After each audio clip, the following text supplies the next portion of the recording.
नमस्कार मित्रांनो, मी उमेश. स्वागत आहे तुमचं मराठी टेक मित्र आपल्या यूट्यूब चॅनलमध्ये. मुख्यमंत्री माझी लाडकी बहीण योजनेअंतर्गत काही लाडक्या बहिणींसाठी एक वाईट बातमी आहे, कारण त्यांना आता इथून पुढे त्यांचा लाभ बंद होऊ शकतो. त्या कोणत्या लाडक्या बहिणी आहेत ज्या आता अपात्र करण्यात आलेल्या आहेत किंवा त्यांचा लाभ बंद होऊ शकतो, याबद्दलचीच माहिती आज आपण या व्हिडिओमध्ये जाणून घेण्याचा प्रयत्न करणार आहोत.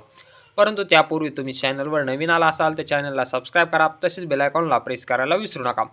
तुम्हा सर्वांना माहीत आहे की लाडकी बहीण योजनेची ई-के-वाय-सी करण्यासाठी 31 डिसेंबर 2025 ही अंतिम तारीख देण्यात आलेली होती.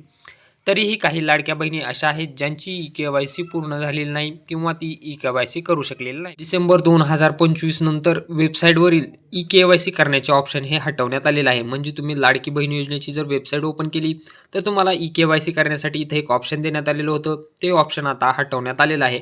म्हणजे आता ई-के-वाय-सी करण्यासाठी तारीख जी आहे ती वाढवण्यात आलेली नाही. अशामध्ये ज्या लाडक्या बहिणींची ई-के-वाय-सी राहिलेली आहे, अशा लाडक्या बहिणी आता अपात्र होऊ शकतात किंवा त्यांचा लाभ बंद होऊ शकतो. कारण ई-के-वाय-सी करण्याची तारीख 31 डिसेंबर 2025 होती.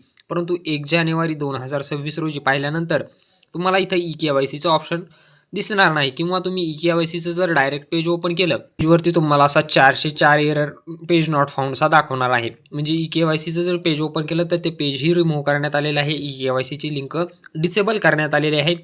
आता अशामध्ये ज्या लाडक्या बहिणींची ई-के-वाय-सी राहिलेली असेल त्यांचा आता जानेवारीपासून लाभ बंद होऊ शकतो. तर तुम्ही कमेंट बॉक्समध्ये नक्की सांगा की तुमची ई-के-वाय-सी झालेली आहे का नाही. व्हिडिओ आवडला असेल तर चॅनलला सबस्क्राईब करा आणि बेल आयकॉनला प्रेस करायला विसरू नका.